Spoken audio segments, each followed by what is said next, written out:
আমরা ঘরের মহিলারা সহজে ডাক্তারের কাছে কিন্তু যাই না। অনেক কিছু করার পরেও যখন না সারে তবেই গিয়ে কিন্তু আমরা ডাক্তারের কাছে যাই। Hello friends, good morning. কেমন আছো তোমরা সবাই? আশা করি খুব ভালো আছো। আমার শরীরটা একটু খারাপ, একটু বলতে আমাদের কাছে ভালো মতনই যখন কিছু হয়ে যায়, কিছুতেই কিছু হয় না, সেটাই আমাদের কাছে একটু মনে হয়। নাহলে একটু কিছু হলে আমরা নিজেরাই ডাক্তারি করে আমরা অনেক কিছু সারিয়ে ফেলি। তো যাই হোক, মোট কথা ডাক্তারের কাছে আজকে যাব। সকাল 7:30 বেজে গেছে, তো ভাতটা বসিয়ে দিয়েছি। সোনুর অফিস আছে যেহেতু, আর কিছু কিছু রান্নার রয়েছে সেগুলো বার করে নিয়েছি। যেমন লাউ দিয়ে ডাল করেছিলাম কালকে, সেটা বার করে নিয়েছি। আর এইখানে দেখো শীষ পালংয়ের তরকারি করেছিলাম, একটু রয়ে গেছে, সেটাও বার করে নিয়েছি। এটা সোনু খাবে না, এমনি তরকারি হলে হয়তো খেত, কারণ যেহেতু এর মধ্যে ডাঁটা আছে ও খেতে চায় না। আর এখানে দেখো কতটা ভাত রয়ে গেছে।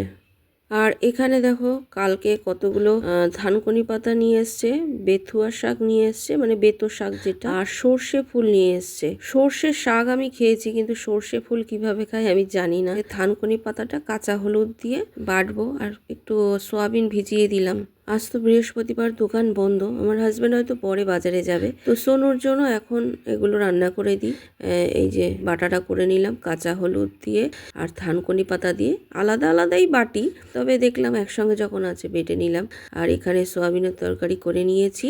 আর এখানে দেখো লাউ দিয়ে তো ডাল আছে, সেটা গরম করে নিয়েছি। পালং শাকের তরকারিটাও গরম করে নিয়েছি। আর ডিম সিদ্ধ আলু সিদ্ধ একসঙ্গেই করেছি, কারণ আলুটা আমি পেঁয়াজ ভেজে ওটা গোলমরিচ বাটার দিয়ে মেখে নিয়ে ব্রেডের মধ্যে দিয়ে এটা ব্রেকফাস্টের জন্য করেছি। টমেটো সস আর পেঁয়াজ রিং রিং করে কেটে সোনুকে দিয়ে দিলাম। শানকে কলেজে গেল, ও আজকে জিমে পরে যাবে, আগে কলেজে যাবে তারপরে জিমে যাবে। এটা আমার হাজবেন্ড খাবে, আর আমি রুটি রয়েছে সেটা খেয়ে নেব। আর শাশুড়ি মা তো ঘুম থেকে উঠে উনি ভাতই খাবে, উনি আবার এসব কিছু খাবে না। আর দেখো আজকে আবার মিস্ত্রি কাজ করছে ছাদে, তাদের জন্য একটু চা করে দিলাম। আজকে তো দোকান বন্ধ, ভেবেছিল যে বাজারে যাবে, আজকে নাকি বাজার বন্ধ। যাই হোক, সোনুকে দিতে গিয়ে ও বাজারের কিছু কিছু যদি পায় নিয়ে আসবে, অন্য বাজার দিয়ে নিয়ে আসবে। তো বাজার যে বন্ধ ছিল জানে না। যাই হোক, সবজি আছে, অল্প অল্প সবজি কালকেও দোকান থেকে নিয়ে এসছে। দোকানে ভ্যানওয়ালা আসে তো সবজি, ওখান থেকে নিয়ে এসছে। শুধু আলু পেঁয়াজ টিয়াজ এইসব লাগবে, তো যদি পায় আনবে সবজি, না হলে এগুলি নিয়ে চলে আসবে। ভেবেছিলাম পরে বাজারে যাবে। যাই হোক, শাকটাও রয়েছে, ওগুলো বাছা নেই বলে তাই করতে পারলাম না। শান্ত কলেজ গেছে, কলেজ থেকে একবারে জিম করে তারপরে বাড়িতে আসবে। যেন ছোলা বাদাম আর স্যান্ডউইচটা করে দিলাম তাড়াতাড়ি করে। শান খেয়ে গেল, আর সোনু টিফিনে নিয়ে গেছে, আর একটু রয়েছে।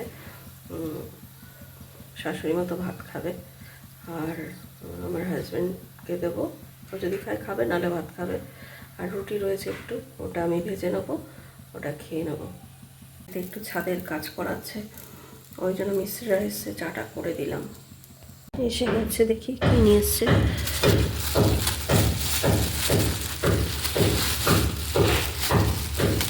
ইঁচড় কেটে নিয়ে এসছে, পেঁয়াজ কলি, ব্রকলি, পেয়ারা, আবার সবজি তো অনেক কিছুই নিয়ে এসছে। আমাদের বাজার থেকে না, এটা অন্য বাজার দিয়ে নিয়ে এসছে, আমাদের বাজার তো বন্ধ। বাঁধাকপি, কুমড়ো, কুমড়োটা খুব সুন্দর এনেছে, ধনে পাতা, টমেটো,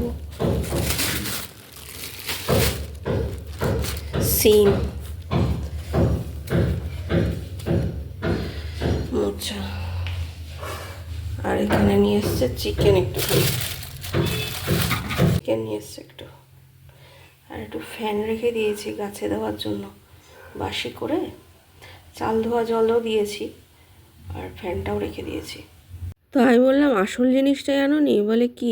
আমি বললাম আলু পেঁয়াজ আদা রসুন, বলে এই তো, ওইটা তো বাজারের ব্যাগে আনিনি, আলাদা করে নিয়ে রেখে দিয়েছে, সেটা আমি দেখতে পাইনি। যাই হোক, শাকটা শাশুড়ি মা বাচ্ছে, আর পরে আবার গেছে ফল টল আনতে, তো জল ফল সব নিয়ে এসছে, তার সঙ্গে নিয়ে এসছে আবার মাছ, নিয়ে এসছে রুই মাছ। করবো না, সবই ঢুকিয়ে দিলাম, কারণ এত বেলা হয়ে গেছে এইসব আনতে আনতে। এদিকে আমার পুজোও আছে, এদিকে আমি ঘরটার ঝাড় দিয়ে ঘরটা মুছে নিলাম। এবার স্নান করে এসে ঠাকুরের বাসন মাজবো, তারপরে পুজো করতে বসবো। এখন যদি এগুলো রান্না করতে যাই আরো দেরি হয়ে যাবে আমার পুজোর। দেখো আমার পুজো করা হয়ে গেছে। পুজো করে খেয়ে দিয়ে আবার তোমাকে বেরোতেও হবে, আমি যেহেতু ডাক্তারের কাছে যাব, আর দুপুরবেলার দিকে আমার অ্যাপয়েন্টমেন্ট আছে, সেজন্য খেয়ে দিয়ে একেবারে রেডি হয়ে নিলাম, বাসন টাসন মেজে এবার বেরোবো। তবে আমি একা যাইনি, আমার হাজব্যান্ডও সঙ্গে গেছে। বললো আমার তো আজকে ছুটি আছে আর ডাক্তার দেখিয়ে আরো কয়েক জায়গায় যেতে হবে, ওই জন্য একবারেই সব আমরা সেই রকম ভাবে প্রিপারেশন নিয়ে বেরোলাম। মানে ওইখানে ডাক্তার দেখিয়ে তারপরে আমরা যাচ্ছি আমার শাশুড়ি মায়ের দোকানের চা পাতা আনতে। চা পাতা নেব, আবার ওষুধের দোকান থেকে ওষুধ নেব, তারপরে আবার সামনে একটা বিয়ে বাড়িও আছে, তার জন্য একটা প্রেজেন্টেশন দেখতে হবে। সেটা এখন কি নেব এখনো ডিসিশন হয়নি। তাও ছুটি দিন ছাড়া তো হয় না, আর একা তো এইসব করা যায় না।